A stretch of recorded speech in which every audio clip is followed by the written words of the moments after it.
started, I have a couple of trivia questions for a prize that you can pick up at the registration desk. So a couple of trivia questions here first. What National Wildlife Refuge was once part of the world's largest cattle ranch?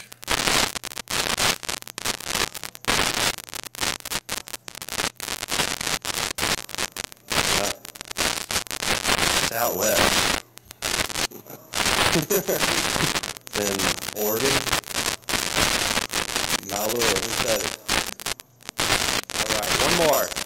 What act in 1966 established waterfowl production areas as part of the National Wildlife Refuge system?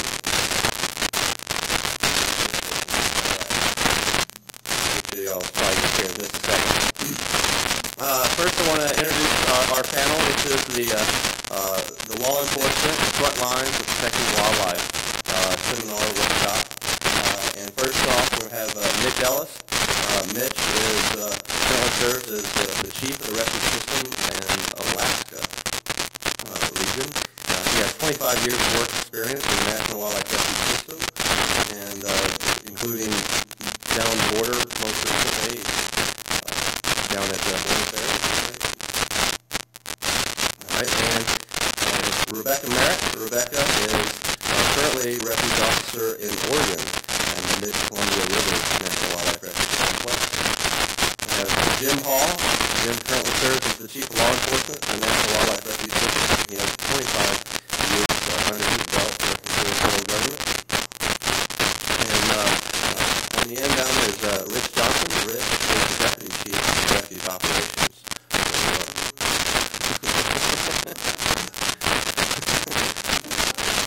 He's met a lot of friends here. So welcome, please welcome Mitch.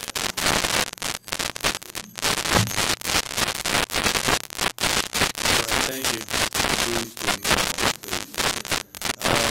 Let me introduce myself. I am Mitch Ellis, and I've been a refuge manager since I started back in 1988. I started at Madison Refuge, bounced around the country. In 2001, I went to Washington, D.C. I was doing some time in D.C. And I went there as the chief of wildlife resources. And I did that for 1 year, and then I was cornered, and the guy who did it was sitting back there and asked me if I Jim Kirk. We had an opportunity. Our law enforcement program went through some changes, and in 2002, I took the helm and became the law enforcement chief of the refuge system. And I did that for a couple of years, and that was very interesting and exciting time in the refuge law enforcement program. Many of you know me from that time. After that, I went back out to the field. I want to say it was 3 years, and most recently, Southwest Arizona Refuge Complex, where I managed co-development, co-land and zero refuges. And about a month ago, I moved to Alaska to chief of refuge in Alaska. That's a more recent development, and I'm looking forward to my job there.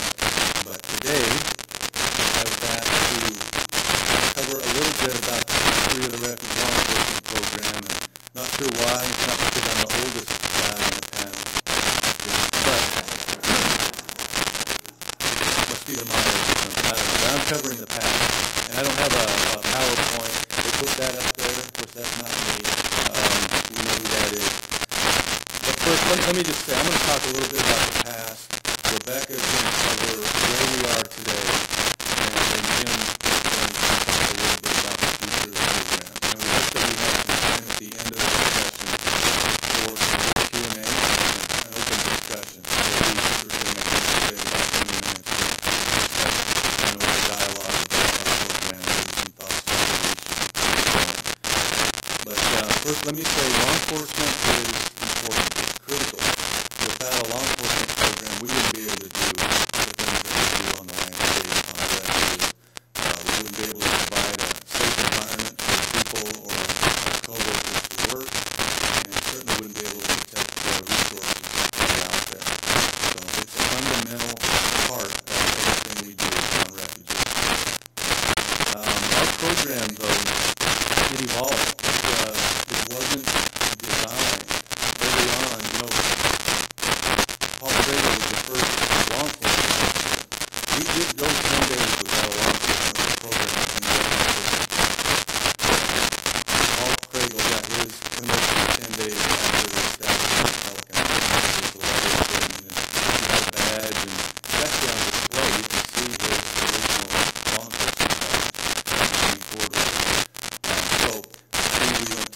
got a program, but we got one early on, and by fits and starts for the next 100 years.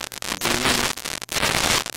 increased our law enforcement cadre slowly over time, but people say that our law enforcement program in Refuge is involved, and that really is true. It was an evolutionary process that was guided by selective factors. It wasn't that anybody sat down or group of people that said this is what we want the program to look like, and with great structure or anything. It just evolved over time. And we all know that early on the focus was, of course, on protecting refuges and wildlife there in the market, poachers and that sort of thing. It's very straightforward what our officers did 70, 80, 90 years ago. And that's changed a lot over time. We got our authorities early in the program from like the Lacey Act in 1900, the Agricultural Treaty Act in 1918. There were a lot of early statutes that made our folks do what we did. The important legislation came along later. 1962, we had the Regulation Act, 1966, the Administration Act, and then 1997, the Improvement of Rules, and that's where we are. But I would be remiss if I didn't go into some detail about our collateral duty officers and the role that type of enforcement plays throughout really most of the history of the Refuge system. I see a lot of officers in the room, and this story is probably very similar to mine.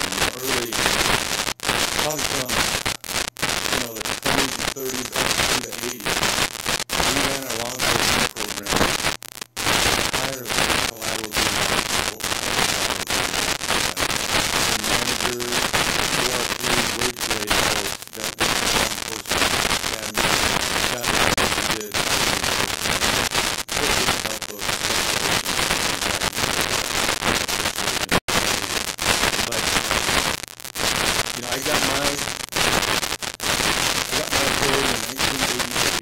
It was about 4 or 5 months after I got my first permanent position at Madison.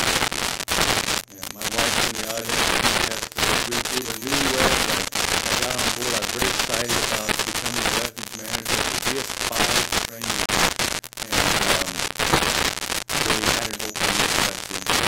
We need somebody to go if they're willing.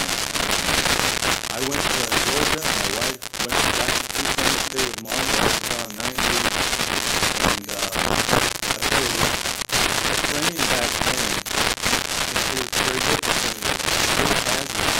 It was pretty serious, and we took it seriously, but 9 weeks, it was very different than those of you who lived in the time period can validate that. When I got back, I went to 1 week of following training, the Rob back then was a very quick 1 week of how to write paper, gave us the basics, and then I got thrown to the dogs. Literally, I haven't seen Refuge. Any of you that are familiar with that place, it's got a lot of things happening, a lot of boating enforcement, there's hunting programs, very difficult place to do law enforcement. When I got there, very little life. It was ferocious program, and they gave me an old beat-up truck, and I'm not embellishing. Back then, I had to embellish. The equipment was so bad, and the training was so sparse. Mitch, here's this truck, this old beat-up, 2-wheel drive, half-ton Ford pickup, that single cab, really light in the rear, and it's 3-speed manual. That thing got stuck if I even looked at it. And I had to be pulled over once, but I think Dick Gilbert was the truck, actually. Anyway, that was my vehicle, and of course I had this 6-shooter and a speed loader, and the boat they gave me was this old beat up fiberglass boat. Had a, I don't know, 100 horsepower that boat on it. It was the kind of boat, if you rubbed up against it, the green paint and stuff on you,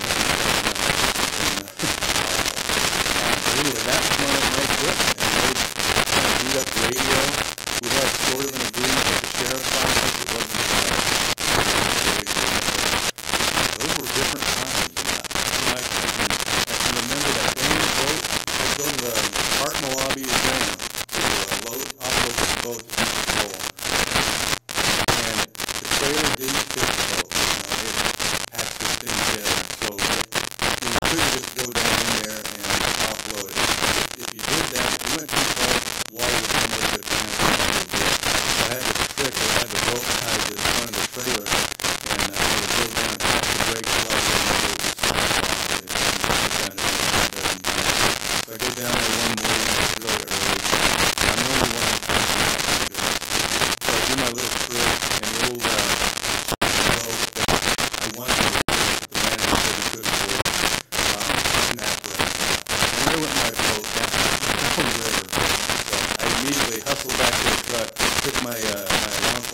looked around, thank goodness there was nobody else there. It would have been really embarrassing. It was embarrassing. But I relay that story to tell you that that's not a lot different than those of you that are my age that started in law enforcement 20 years ago. This is how we feel. And they went out there. Some programs were a little further advanced, but other programs were in reality. We were just a disparate set of refugees out there with law enforcement going different directions other than the basic training. You know, I had my 8 spent back in the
62 full-time officers. 62 full-time officers, 11 years. We have 377 full-time officers. Commitment that we made, and it's a success.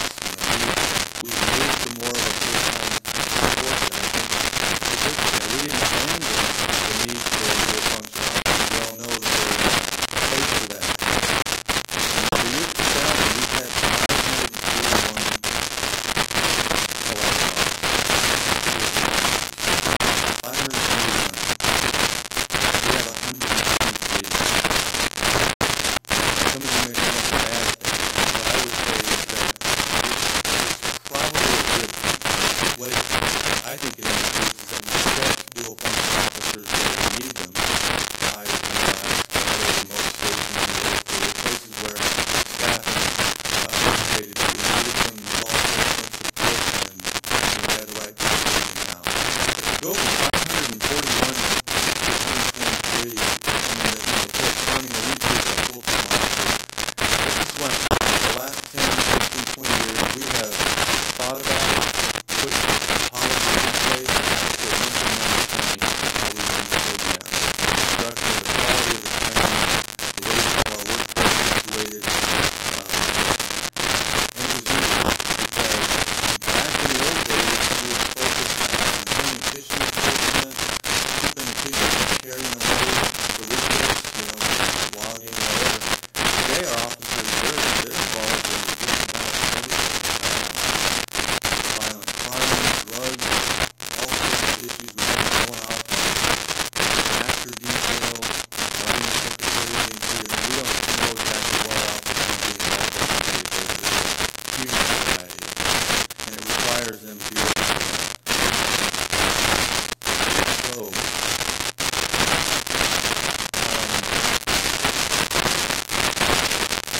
I guess I'm going to turn it over here real quick, but I want to leave you with this.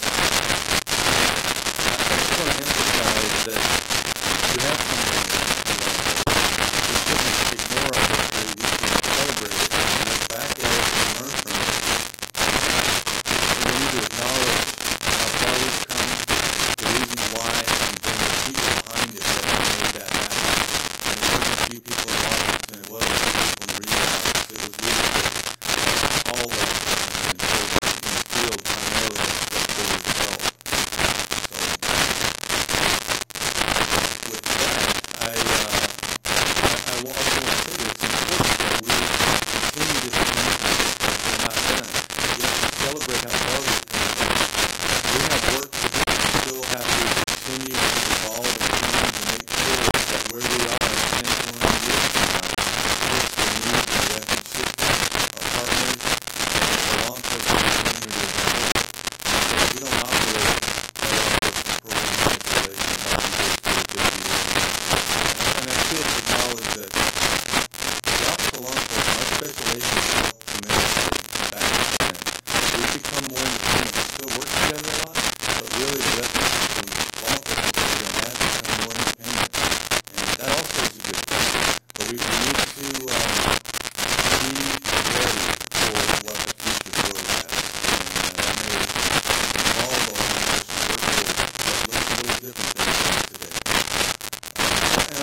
knows me knows I'm a bit of a chatter, and I could stand up here and tell war stories, but speaking out, I see many officers, agents, folks for the family, and I don't want to do that.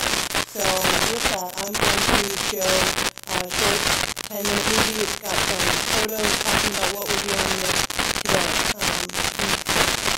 We've got officers, as Mitch was saying, doing things that you wouldn't think a refuge officer does. And a lot of folks I talk to out in the field, they see me and they say, "Oh, you're a game warden, huh?" And they'll talk to me for 5 to 10 minutes.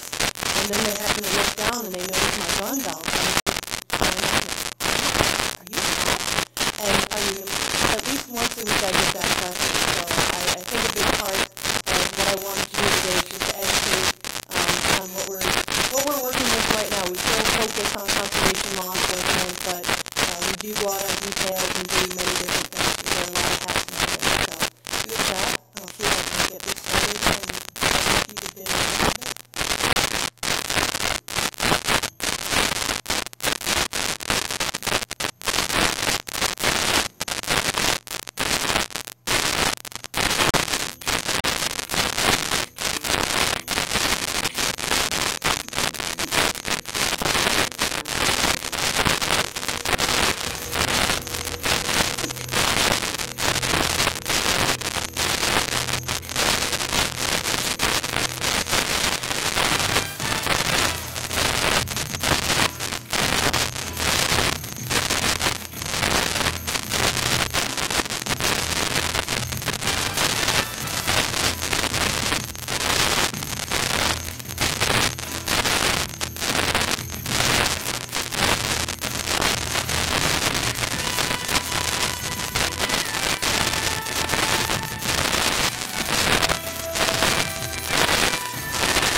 fighting a good fight, and I come home every day feeling good about what I do. Anyway, with that, talk a little bit about support for our officers. It starts with our supervisors and our directors, but there are a couple organizations that support officers. One is the National Wildlife Refuge Officers Association.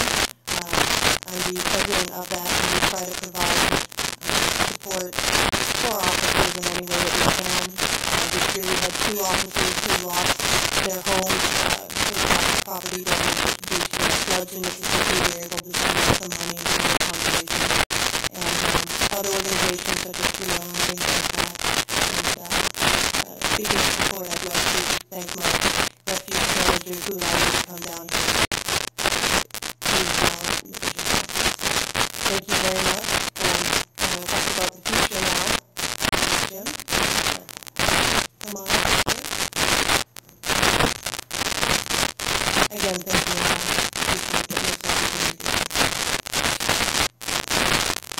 After that, we can talk on some issues that we're facing currently in the refuge system. I'd like to introduce Johnson, which is the chief of the National Office of Operations for the National Office System, and Rick and I are going to tag team this proposal out. Putting him and Rebecca, my point earlier in the week, and Rick asked me for giving a revision of the PowerPoint. I have a totally different PowerPoint. I haven't even seen it yet now. Good, the sign of a good supervisor is, and a good leader is they hire people better than themselves. So that's the case. So, Rick, when you get loaded up there. Just a little bit about myself. I'm Jim Hall. I'm the Chief National Officer System Law Enforcement Program. Before coming into D.C., I was the Deputy Refuge Manager, Kenai National Law Deputy in Nashville. Prior to that, I worked in Region 4. I spent that in Creighton National Law Refuge, not to be in the Southern Coast. Started my career with the Fish and Wildlife Service in 1978 with ICC at Piedmont National Law Refuge. And have held a badge and gun for about 20 years with the service, and worked in a lot of different places, a lot of different situations. And was blessed enough last year to be named the chief by Mitch, and I'm here to help our officers, the supervisors, managers, and regional officers, and anything I can do, I'll definitely tell you that's what we're there for. So we live there. And Rich wanted me to point out that this is probably the first time you've seen this, that refuge officer license is blue leaf, and then that production time, which is rarely put on. But we need to acknowledge those waterfowl production facilities. I live with waterfowl conservation and folks that work in those areas.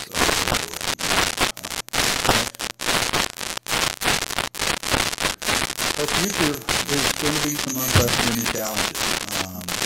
Last year we had about 290,000 pounds of processed marijuana coming from the National Law Enforcement System. The year before that was over 360,000 pounds of marijuana. To put that in context, that's about 20 semi-truckloads of processed marijuana. That's a lot of dope. It's not slowing down. It continues to come across our refuges. Those managers work on the southwest border, facing daily challenges. The gangs are becoming more and more violent. The patrols are becoming more violent. And our officers and our agents are facing real challenges along the southwest border. Now we're seeing an influx in the Caribbean as well, and we're facing some serious problems down there. In the future, we'll face more of that. We're also seeing an increase in marijuana production on the national operating system and associated crime that occurs with that. As Mark Ways was famous for saying, it doesn't matter if you grow marijuana or Merritt, you're still destroying the natural habitat of the refuge system, and we need to stop you from doing that. Because those habitat values disappear when they're out there growing marijuana on the refuge. We've got to make sure that doesn't occur. Some of the other problems, Rebecca kind of highlighted in the photographs there. I'm assuming that's stocking leachage at localities. They were telling me the other night that the activity on the lake has changed the vegetation patterns, slowed the water current down, and now the perfect habitat for leachage is accusing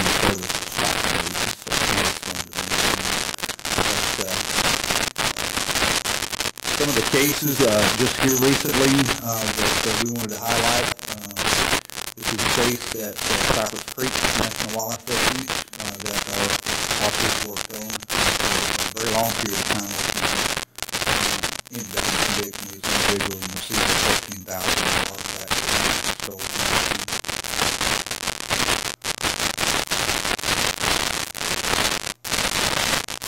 One of the things Rich did this year is several regions around the country have been honoring the officer of the year in their region. He actually compiled all of those together and got them published on the web page this year. And also Chris Williams from Region 5 has been the officer of the year. But his work there, in particular, he just found a vehicle parked weaver at a trailhead and just didn't stop. The local PD came out and said, yeah, well, there's no time. And they left and he just kept pursuing it. And the reporter went to the residence that stayed at it, finally found next to him that would file a missing persons report. And within 40 minutes of being arrested, he was on the warrant. He should not have survived by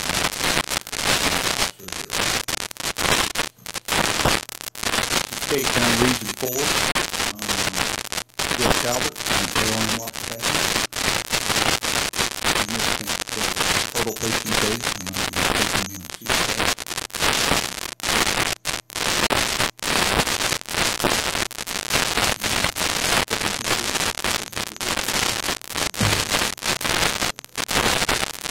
Good afternoon. One of the biggest things that happened, and very few people know, that Chris Ellis, when he was shot and killed on a border incursion with the cartels, within half a day, within 12 hours, his father was also killed. He was actually hit by a drunk driver and dragged to his death. And that happened back to back. And it just kind of, at that time, kind of gave us a real good realization that it's no longer about checking documents and locking doors. That's not coming to us. That's not threats to our officers. We have organized drug cartels that are operating on our land. And the threat to our actual officers themselves is changed. The game warden Dave Crow, when he was shot and killed last year, the Pennsylvania game warden stopped the spotlight. He got some hairs on his back, raised up. We brought him at a gunpoint in the single gun battle. He killed the felon, the convicted felon, left the scene. When he was arrested later the next day by the state police had been made before the law enforcement. He had no idea when he killed him. And that mentality still exists out there. And kind of a terrifying feeling. We need it to change. We need it to organize. We have the best mission and the best people. 10 years ago, we really didn't have the best infrastructure. It was anecdotal, it's passed down, and we recognize in Keystone and Keystone Thomas document that law enforcement needed to be informed. We recognize that. And then the ISPC, as Mitch alluded to, did a really good study and figured out how we think we should change, why we think we should change.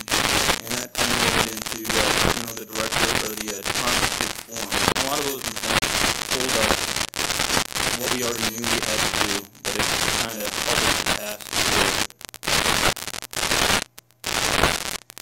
This is about the future. We want to talk about where we want to go from here. We've woken up, we have 400 officers. Where do we want to go? What do we want them to do for the next 10, 15, 20 years? We want them to protect our staff, and we want them to protect our visitors coming into the town. That's what we want our law enforcement officers to do. We want them to protect America's resources. Those two missions are our sole purpose at Refuge Law Enforcement. Protect those who are protecting the refuge, protect those who are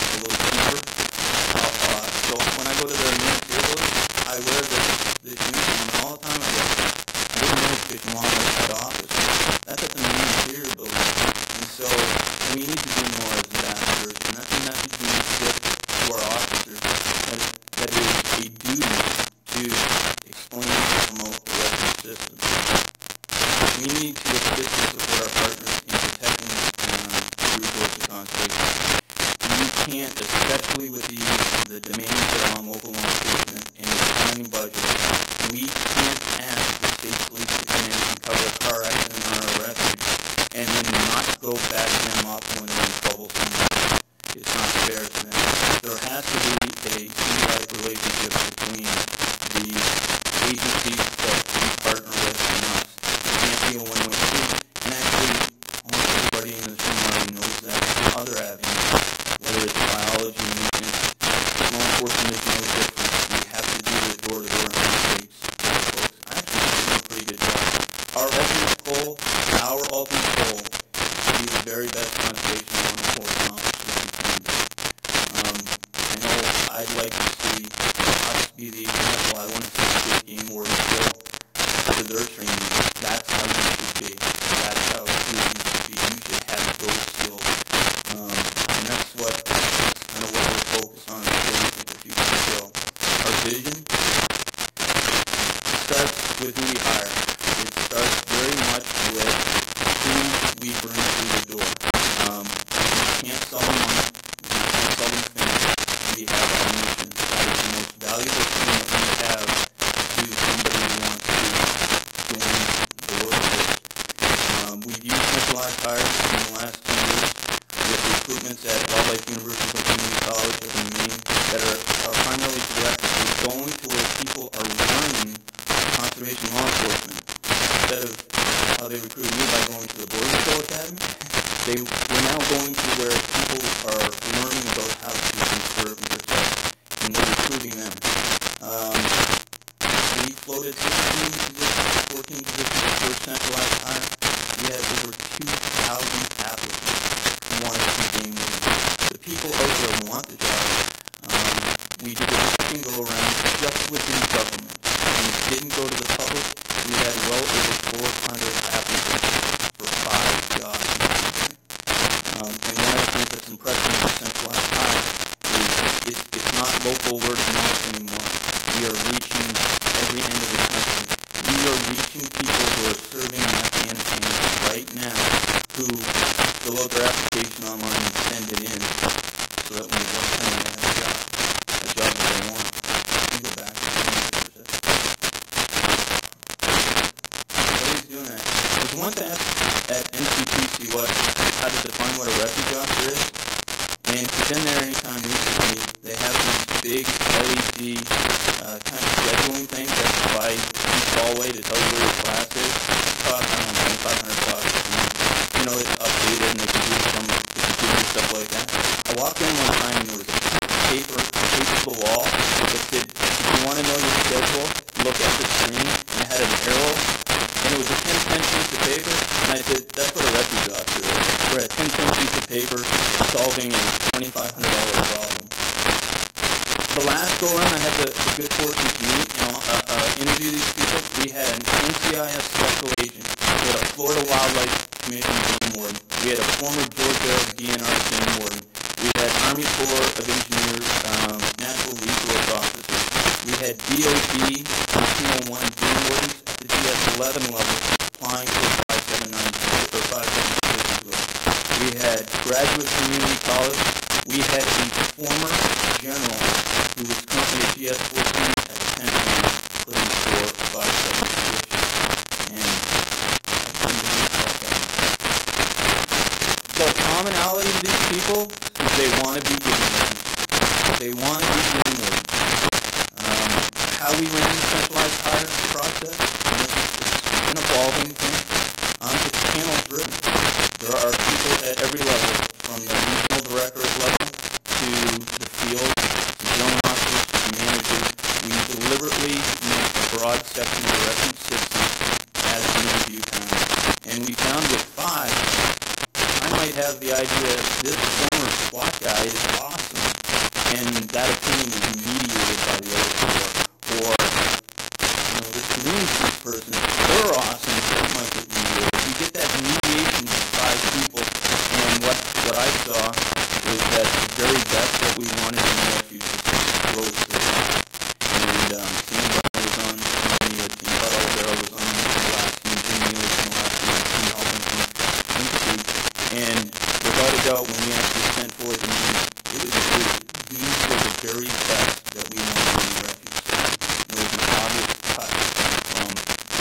be game warden and those who just wanted a job. And I'm pretty proud of the folks who went forward. It's heavily monitored and advised by the human resources. It's an in-depth process. It's an application for resume review that's actually scored. All those resumes get scored, and they're looking for factors like conservation, biology, education, conservation, enforcement background, and so on. We did all that. We did a telephonic interview. And the one thing that I want to say is that face-to-face interviews were critical to success. You can't see or judge somebody's passion and dedication over time. And that made a big difference to us. In some cases, it highly affirmed what we were thinking. In some cases, the person who comes in and starts throwing four-letter words out in a job interview face-to-face probably is not going to be in a fit model. You may want some arguments in your combustion finance, but you don't want to. And just a final note, we did everything. They did the interview, the psychological, the CEB, and when they got turned over to the regions, all with the exception of the minor stuff like Lotus Notes was done. The background check initiated, their retirement forms, filled out, the medical forms. It was quite an in-depth process. Our vision in all this is to recruit and hire the very best. And people that have a passion for the resource. You can't keep somebody for a 5-7 months.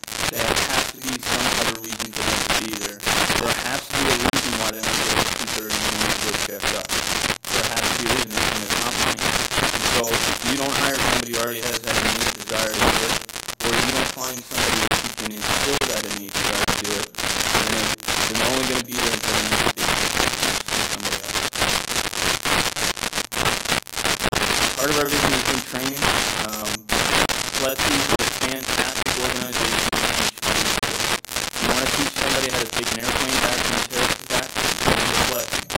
You want to teach somebody how to recognize heroin? Send them to Refuge. You want to teach somebody how to handcuff? Send them to Refuge. You want to teach somebody how to be a game warden? Send them to Refuge. And we're not getting the game warden training at Refuge. And Rob is now more crucial than any other time for us. That's where they're learning to be a game warden. I found the last 2 weeks class before we did that period of 1 week, Rob. Now we're back up, and now we're at 2 weeks. The things that they're learning now, practice, contact, waterfowl identification, PBTA enforcement, refuge application. They're learning firearms handling and criminalization, not how to shoot, but how to check a hunter's firearm, and we have boxes of firearms that go through the lab so they can be familiar with how to check it. We bring in Jeff Bale and Associates, former Illinois conservation officer, who did his entire master's work on how to recognize interview skills in a conservation law enforcement tactic. We're not learning how to interview people from the FBI. We're learning from people who have spent their life training game wardens how to interview people. We found that 75% of the time, we waved at a fisherman, and they didn't wave back. There was a violation. FBI agents can't do that. Jeff Bale could. He's now one of the instructors abroad. We have the Office of Law Enforcement coming in and helping identify where, hey, we run into a race rat case, where do we go from here? The training now at Rob is all geared towards being a game warden. What follows up on it, and it's just as critical as the field training evaluation program. It bridges the gap between the academic and the practical. And while it was originally based off the city police department model, about a year and a half ago, Greg Smith and I and some others sat down and said, hey, it's great that they know how to deal with a homicide, but there's no resource on fast team. And now, instead of the 200 tasks, we added an additional 30 tasks that are just related to natural resource protection. Everything from how to put a ground camera or a trail camera to how to write an option and carry out a wildlife check. These are all things that these officers now have to demonstrate before they're trained for us. They have to be able to explain and demonstrate how to find the death of the deer. One of the things we do at Rob, we ask everybody in the class to stand up and take an airplane back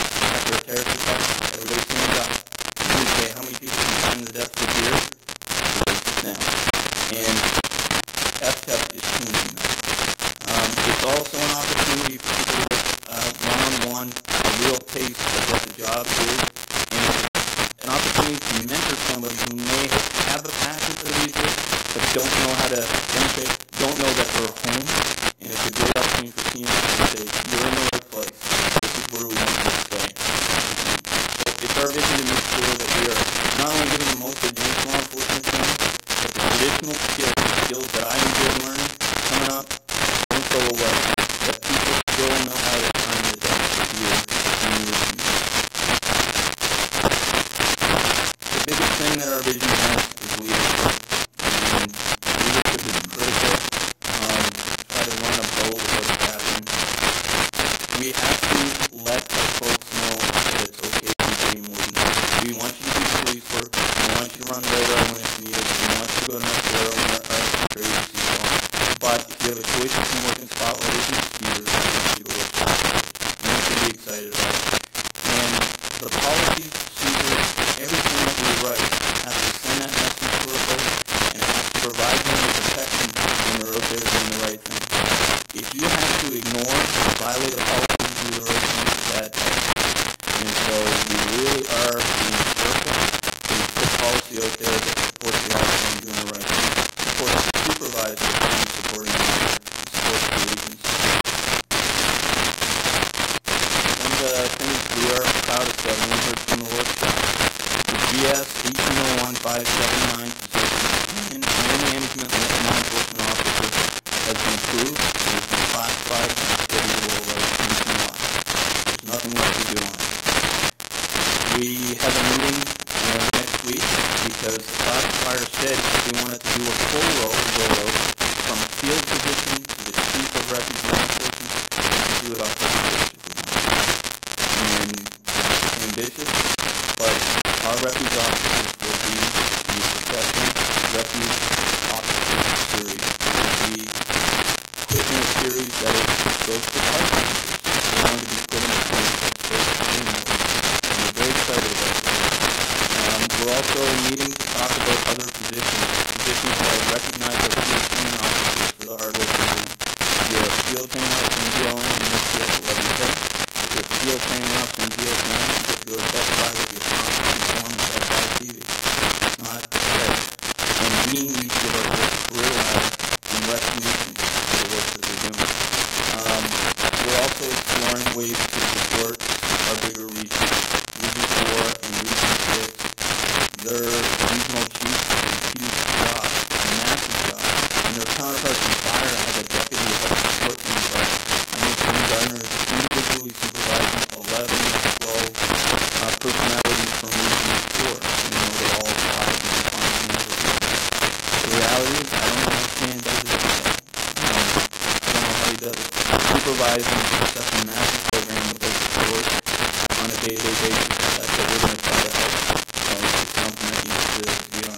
Our vision is, I'm too positive. I came in this agency as a GSI, and I'm looking into that. There is a ladder, but it was a hard ladder, kind of a step ladder, and we got thrown off a couple times, and now we want it so that when a person comes in, they can recognize a full career protecting refugees. Their ambition won't be to go to another agency, their ambition will be to stay with us. What is our vision for the future? Where are we going? And where do we get our inspiration from? The very neat thing about this job is that our very beginnings are what our future is. As law enforcement develops, we need to stay with the law enforcement first. We need to be able to help our partner sisters and active shooter at the local kindergarten school. We have to help them because that can help us. But more than anything, nobody else is going to protect the national wildlife. Nobody. There's not another agency out there waiting to stand behind us. The state police are not hanging on just going, well, I wish I could go into the refuge and take care of their refuge for them. We are the only people that will be doing the game warden work and the police work for the refuge. If we don't stay focused on that, we become a generic law enforcement, and that's not good enough for that.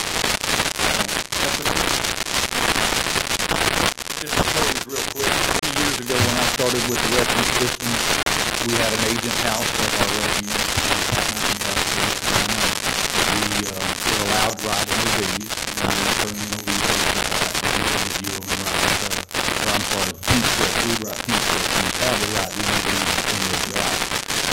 we've evolved tremendously from those early days when I started my career. The needs expression in the Office of Law Enforcement changed their work and what they do changed from that from 20 years ago. And our work has changed also, not just from a result of the crime that's occurring in the refuge system, but because of community initiatives we manage. We still have a close working relationship with our Office of Law Enforcement, and I trust that continues into the future. They are our partners with the official officers and the law enforcement program. Those changes that I've seen in the last 20 years from now, we will see them guaranteed. We are constantly evolving, and we're here to help. So, and we're going to ask for help from all of you as time goes on and those changes occur. And at this point, we're going to open it up to any questions. Sure, somebody's got one question.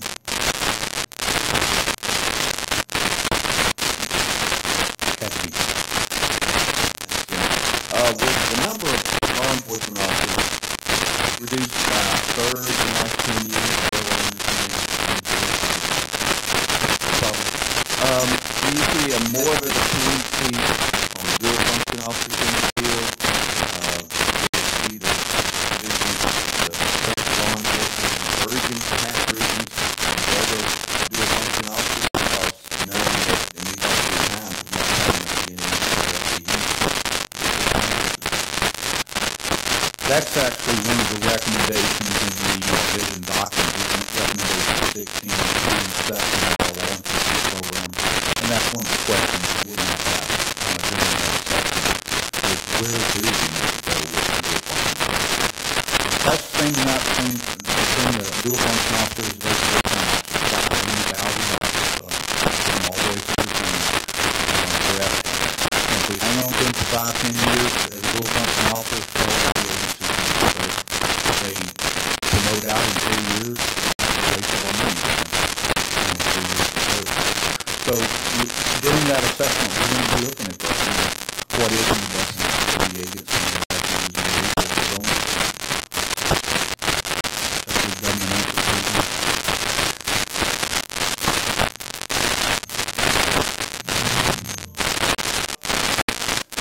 I want to actually look at that as well. The National Park Service was mandated to do away with seasonal officers and to reduce the dependency on seasonal officers, and they added 1,000 new officers, seasonal officers for their precinct. So we'll look at that as well.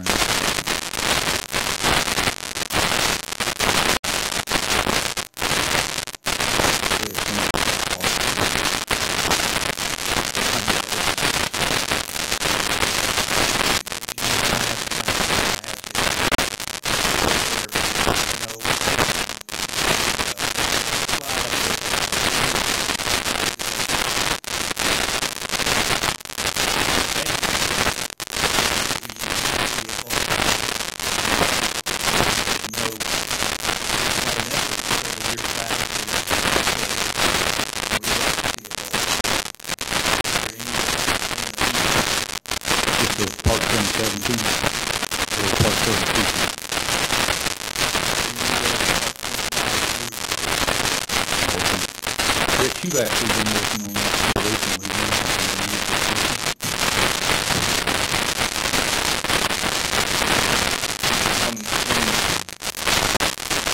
everybody else, John and I are on that team today, taking the time and dating our people, and it's supposed to be in the direction that it has been. We were asked 2 days ago to start looking at part 32 to make common language, and not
actually a two-part question.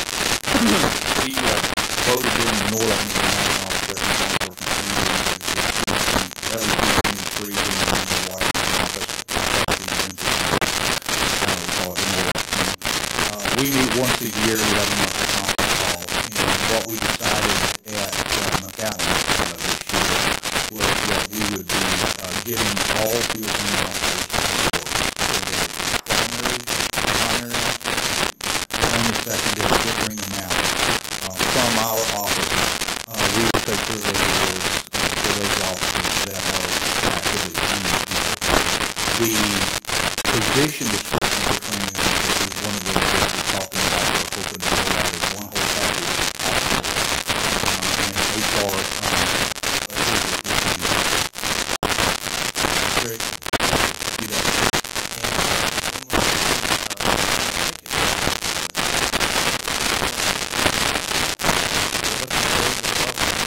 We are.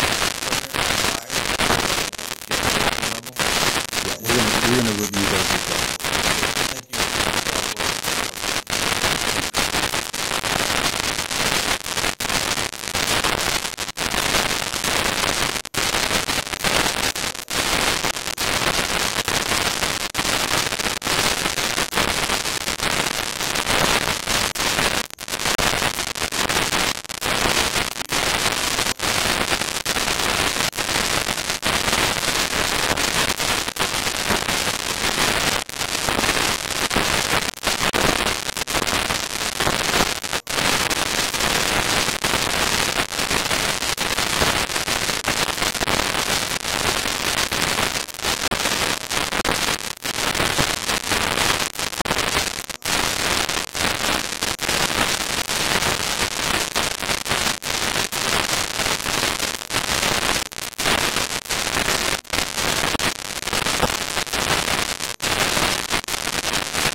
That's one of the things that we try to stress constantly from our officers. We don't expect them to go from full-time officers. We're refuge officers, we're refuge officers.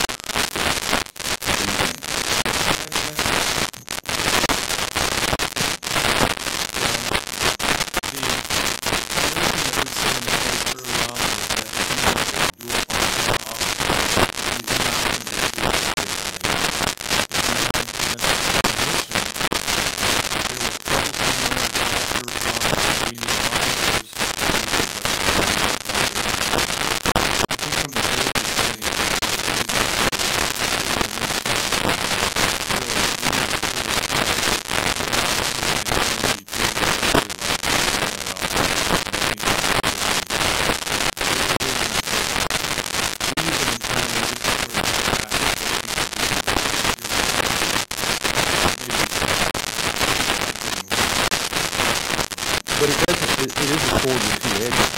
The individuals that want to be treated no differently than the full-time officers are also subject to statute as they're not off the face. They can be restored like every other officer.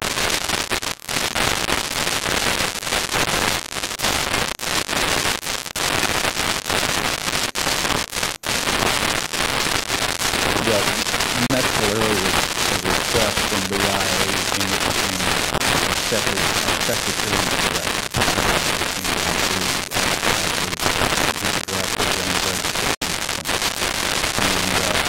The operation side served was again, how do we achieve that process? Even one thing as well. You don't have to score somebody. That was also another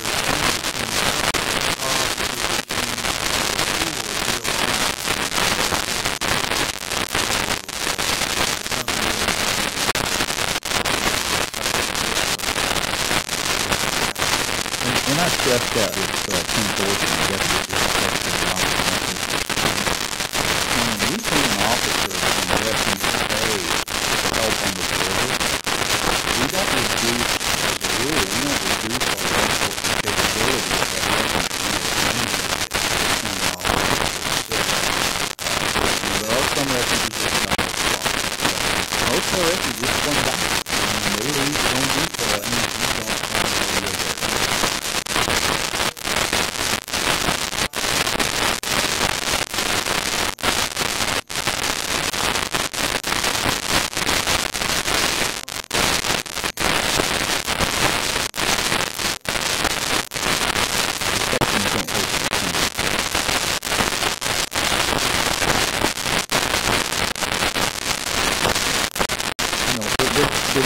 Funded to the regions and then all the new positions that have been funded in probably the last 15 years, I think we've been established before coming, have been funded at $106,000 per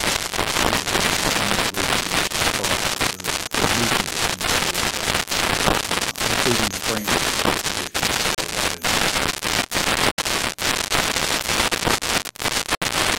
If we don't have any other questions, I'll turn it back over to Kelly. Oh, we got one more back here.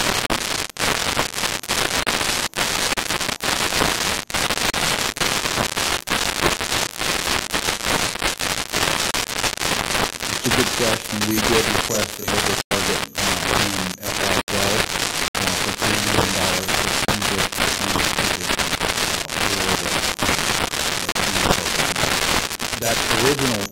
that originally was set up, those 12 positions that were created, was to be additive to the manager's tools. It didn't take anything away from the manager's capability to hire. It actually gave them another method of hiring trained and qualified officers who had the ability of industry, hired them at the 9 level, but were restricted to some positions at the 7 level, so they have to move to get the grade.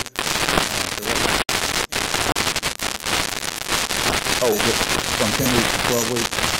Yeah, I was going to get there in just a second. But anyway, we've asked for that training program expansion.